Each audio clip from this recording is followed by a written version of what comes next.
My female coworker is obsessed with making me her man of honor at her wedding and turned into a complete bridezilla when I turned her down. Posted by you/just_a_rn. This happened yesterday, and I'm still confused. Yesterday was my first day back at work after being off for 2 weeks. This is kind of important. One of my coworkers, Claire, had gotten engaged the week before I left. When she announced it at work, we all did the typical congratulations and happy for you type of things.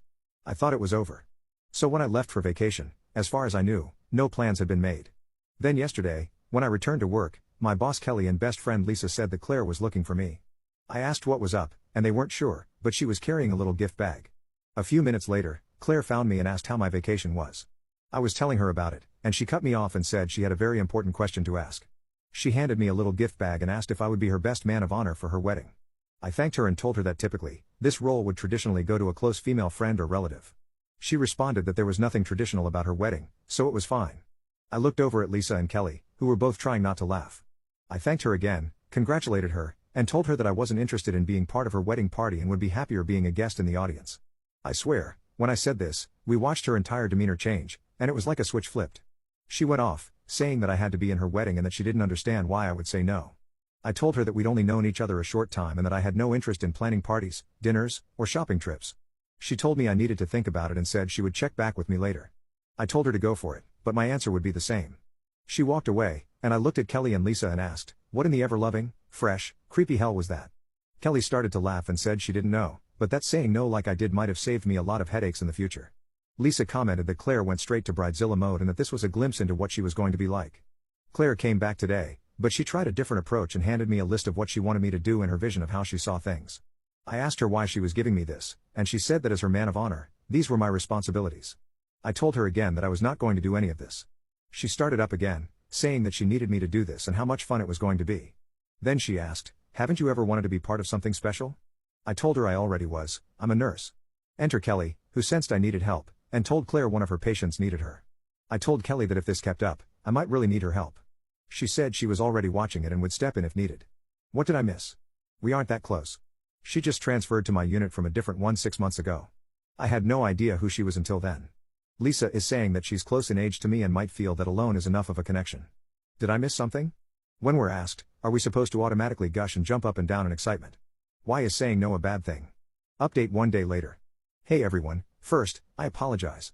I never thought this was going to blow up as much as it did. I want all of you to know I read all of your responses and responded to as many as I could. Thank you all for your amazing insights and comments, many of which made me laugh, something I really needed. I've been sick, and it helped cheer me up. I had to meet with my lawyer today regarding family issues. My neighbor/best friend/coworker Lisa took me since I felt awful, and driving wasn't a good idea. We were talking about this on the way and we're both asking a lot of the same questions many of you are asking. The biggest one was about the circumstances of Claire's transfer. She went from med-surg 4 watts to the ER, which is a huge change. I have to work tomorrow, so we'll see what happens. But Lisa and I are going to ask Kelly about the transfer and bring up a couple of other concerns. After I got home from the meeting with my lawyer, I slept for the rest of the day. Many of you asked if Claire and I hang out outside of work.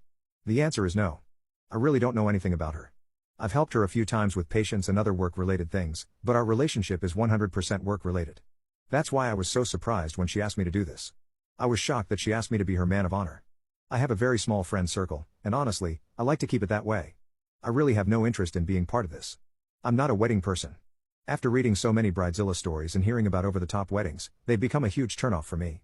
Spending tens of thousands to hundreds of thousands of dollars with insane, unrealistic demands that turn people against each other, why? I'd rather use that money and time planning my next trip or vacation. Many people suggested that I was being used as a token or prop in her wedding or as the gay best friend. I never really thought about it that way. I admit that I'm out and proud, but I'm not going to pretend to be someone's friend just so they can fulfill some kind of fetish they have for wanting a gay best friend or some status symbol they feel the need to satisfy. It takes a lot to offend me, but if that's actually the case, then I would really be offended. I wasn't put on this earth to be someone's plaything. A lot of people speculated that maybe she doesn't have a boyfriend. She does. She's brought him in before. If she has any insecurities, I don't understand them. She's attractive, smart, and knows her stuff, so I'm at a loss as to why she's acting like this. Many people suggested going to HR. I'm starting that process with my boss Kelly. She's fully aware of the situation since she was with us when all this happened. She told me she's keeping an eye on things and will step in if I need her to. I trust her completely. While Kelly and HR can manage the situation within the hospital, they can't control it on a personal level if Claire were to, say, follow me home or something like that. So I think that covers it all. I wish I could say this is over, but most likely, there's more to come. Second update 2 days later. This intro is going to be long, but I'm telling you this for a reason, and later in this update, it will make sense. I'm hoping this will be the end of this whole situation.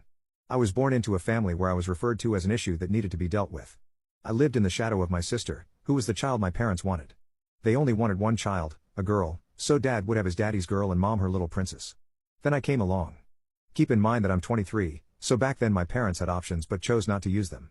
Instead, my parents raised my sister, and I was raised by a nanny, who, even to this day, is one of the biggest influences in my life, and I am so grateful for her. She helped me through so much. I've realized, all these years later, that by being referred to as an issue that needed to be dealt with, my parents deprived me of my humanity, individuality, and self-worth.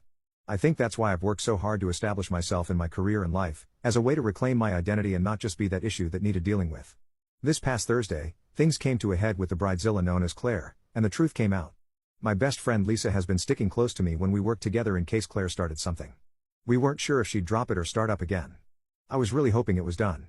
But she had to try once again. I've been sick, and I had a busy morning, so I just wanted a few minutes to go to the bathroom, grab a quick snack, and maybe breathe. Claire came up with her list and asked if I had a few minutes to talk about the wedding planning. I looked at her and told her again that I was not interested in being part of her wedding, I was not going to help in any way, and that she needed to drop the subject and leave me alone. Once again, she went on about how I was going to do this and how much fun it would be.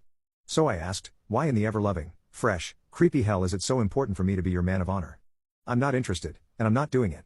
And, as many of you predicted, she was indeed planning on using me as a token or a plaything. She threw together all the messed up gay stereotypes that exist in society into one sentence. What modern liberal woman isn't going to have a gay bestie on her arm for special events? I felt everything in my stomach churn, and a wave of nausea hit me. I couldn't get to the bathroom fast enough. Lisa was beyond angry. She's really like the overprotective sister I wish I'd had, and immediately took Claire to see our boss, Kelly, to lay it all out, everything that was said. I wasn't in on that conversation, but Lisa and Kelly filled me in afterward. Kelly came to check on me, and I was still hiding in the bathroom. She knocked on the door and asked if she could come in. I asked her for a bottle of water first.